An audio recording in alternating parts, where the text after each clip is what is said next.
What was it like being back in Madison Square Garden? That had to be amazing. It was fun because I didn't realize it'd been so long since I'd been. How long had it been? There. Someone said I did a piece of business there in 2004, but before that, actively wrestling, and sometime in the late 90s. And so going back, it was very special. The Garden is considered the backyard for WWE because they're based out of Stamford, Connecticut, and that's Sure. the backyard. It just is the way it is. And so that's such an important market to Vince McMahon and so personal to him on many levels. He always showed up at that show. And whether it was just a house show or television taping or a pay-per-view, and a house show is simply a show that's at an arena where there's not cameras rolling. And so we used to thrive on that and spend close to 300 days a year out on the road. But Vince would always go to that show, and when you knew Vince was there, everybody was working their tails off to begin with, but when they knew Vince was there, and that could affect, based on the crowd's response to you and how you performed in the ring, you might be in line to, hey, move further up the card if you resonated with the fans and you saw, Vince McMahon saw you work. So a very special place. And the Garden is such a tough crowd to get over with because they've seen and heard everything.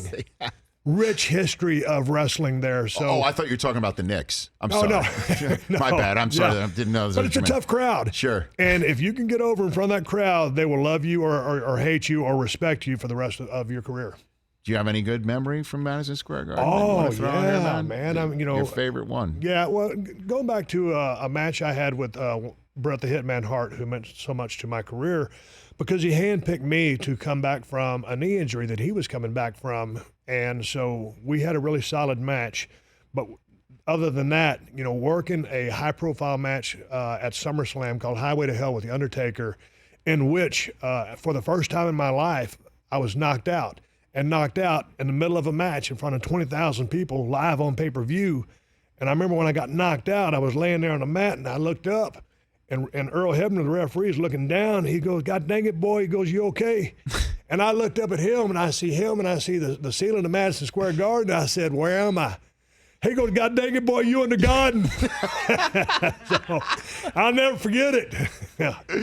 Never forget it. And I don't remember the rest of the match, but I did it. You did it. Yeah, that was something I'll never forget. For more of The Rich Eisen Show, tune to Audience Channel 239 on DirecTV for free on BR Live or download the Rich Eisen Show app.